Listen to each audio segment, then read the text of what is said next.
Virginia Tech and UVA have been putting aside their rivalry in order to work together to create a new COVID-19 vaccine. Find out more on how this vaccine could help fight new strains of the virus. And with in-person learning returning next fall, many students have expectations for future campus operations. Stay tuned to hear about all of this and more on this episode of Tech Tonight.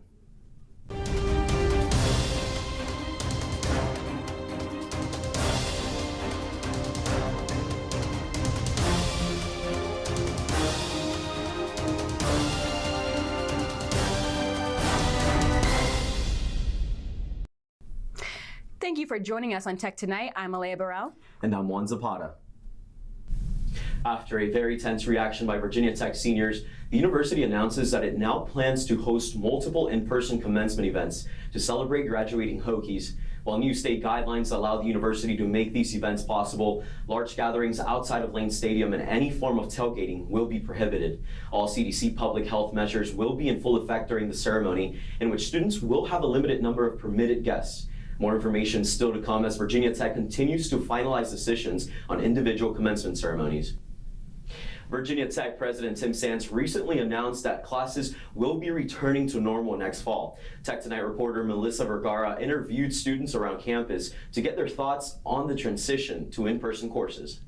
Virginia Tech is preparing for a fully in-person fall 2021 semester. We are excited to begin preparations for fully in-person experience this upcoming fall at Virginia Tech, says President Tim Sands. The university plan is all based on the latest public health guidelines and incoming information by the state.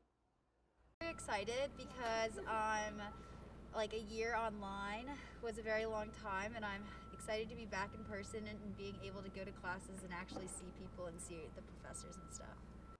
The first literal step in preparing for a fully in-person semester are when students are starting to enroll for classes during the course request period.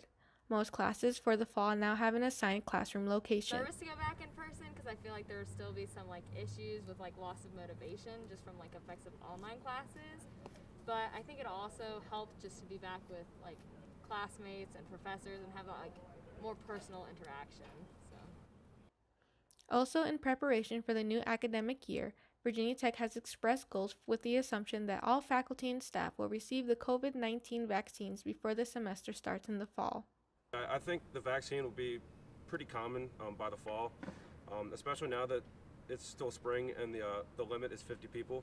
I think it'll be comfortable going on campus. So Virginia Tech current plans assume that physical distancing requirements will be removed.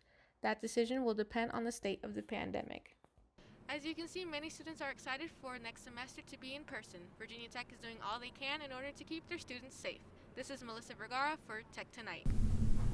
The Student Government Association at Virginia Tech will be phased out this year after allegations of sexism and dysfunction within the organization came out this past October. They have also recently been plagued with several impeachment attempts, extensive vacancies, and high turnover. To replace SGA, an undergraduate student senate was recommended in hopes that it will create more diversity and increase participation. This new student senate will do away with the legislative, executive, and judicial branches of the existing SGA and instead will be made up of 85 senators. Virginia Tech is planning on launching the Senate after elections in October and is currently accepting applications for a 12-student governance transition team to help them with this process. The U.S. government and the Biden administration have approved a new round of stimulus checks. This will be the third stimulus package given to Americans struggling as a result of the ongoing coronavirus pandemic. More than 90 million payments of up to $1,400 per person have already been made, as the remaining checks continue to be processed and deposited into bank accounts. Also, families with children will receive an additional $500 per child, while others will receive reduced checks if their income exceeds $75,000.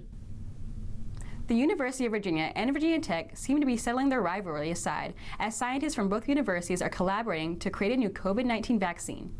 The scientists speculate that a key piece of the virus, called the fusion peptide, is what transferred the genetic information of the viral cells into the developing strains of COVID-19. The fusion peptide acts the same in the virus that causes COVID-19 as it does in the porcine epidemic diarrhea virus, which causes diseases in pigs. When the scientists saw how their vaccine was able to protect the pigs from the more severe symptoms of the porcine virus, they decided to translate their efforts to humans. The scientists hope that using the fusion peptide will help them develop a vaccine that would be effective against many future variants of COVID-19. Not only would this vaccine be a huge help in fighting COVID-19, but it would also be the most accessible, as each dose would only cost $1. Even though many COVID-19 restrictions are being lifted in Virginia, Blacksburg is still keeping some of these ordinances in place. Tech Tonight reporter Abby Coleman has more on the story. In March of 2020, the entire world shut down because of COVID-19. Now, over a year later, local Blacksburg businesses and residents are still experiencing the effects of shutdowns and restrictions. On March 23rd, Virginia Governor Ralph Northam announced rollbacks on COVID restrictions in the state of Virginia, but for Blacksburg, this will not be the case. The same night Northam announced cutbacks, Blacksburg's town council voted to keep the town's current COVID restrictions in place until May 16th. This is the last day for Virginia Tech graduation ceremonies.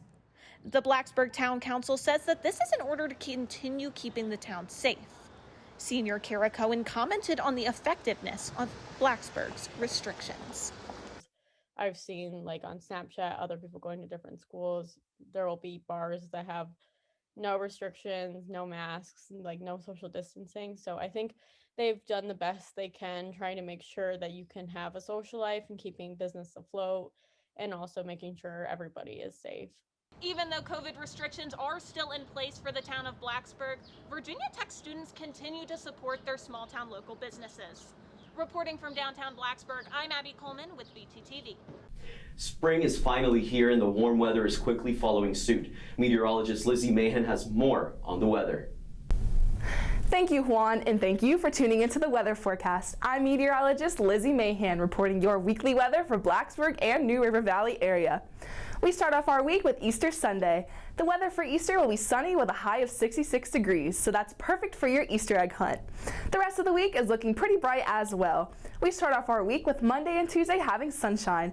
The high on both days is 70 degrees and the low will be in the 40s. Going into the rest of the week, we are expecting partly cloudy weather. The high on Wednesday will be 70 degrees and the low will be 50. The high on Thursday will be 72 degrees and the low will also be 50. And then the high on Friday will be 66 degrees and the low will be 46. However, as you know, weather can be pretty unpredictable, so be sure to always keep an umbrella with you and be prepared for any unexpected weather changes. Until next time, stay healthy and stay warm. Back to you guys in the studio. I'm very excited to see the weather warming up here again in Blacksburg. Definitely, just in time for Easter, too. Well, that wraps up this episode of Tech Tonight. You can stay connected with us and other Virginia Tech television shows by following VTTV33 on Twitter, Instagram, and Facebook. Thank you again, and we'll see you next time on Tech Tonight.